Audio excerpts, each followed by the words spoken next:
Am I the a-hole for wanting to live in a concrete box instead of paying for my roommate's decorations? I 18F live in a rent-by-bedroom apartment with two other people 33F and 23F who both moved in at the end of August. I've been here since late June, and my previous roommates who had lived here for a year took all the decorations and extra furniture with them when they moved out. Personally, I do not care about decoration at all.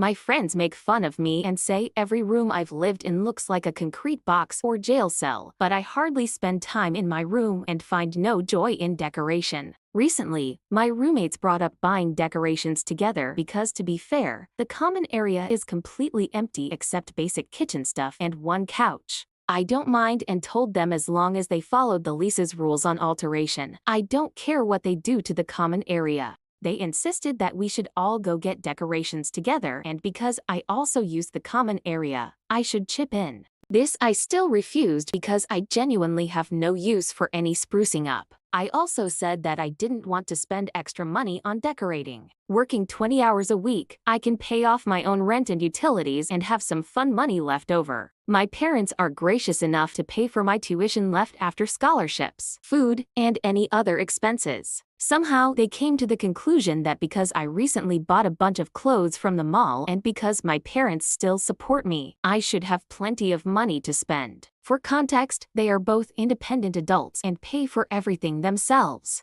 Well, I told them no again and that they can do whatever they want, but I'm not going to contribute. It's been a week or two and I don't see any decor in the living room, but the other day, one of my roommates 33F invited some guy over. He made a comment about how sparse the living room was, and my roommate said it was because specifically I didn't want to decorate. She said it jokingly, but it honestly read as passive-aggressive considering the context. I honestly don't understand why they can't just buy whatever they want without me. It's not like I'm stopping them or vetoing anything. They keep sending me Pinterest boards and group texts about color schemes as if that's going to change my mind. I'd rather keep my money. I'm not going to be convinced. My best friend did say my room and the general apartment was pretty sad looking, but I'd boot up The Sims if I wanted to decorate. So am I the a-hole for not contributing to a shared space? Here are the top comments. Not the a-hole. They want you to pay for something for them and are sore because you won't. When they are being passive-aggressive, call it out and point out their failing logic. For example, I'm not stopping you. I hope you don't get overpowered by your housemates. They are both older than you. Not the a-hole. What happens when one of move out? Argue how much of a third of the depreciated value of a throw pillow you are owed. It's not appropriate for a 32-year-old to be leaning on an 18-year-old for decorating money.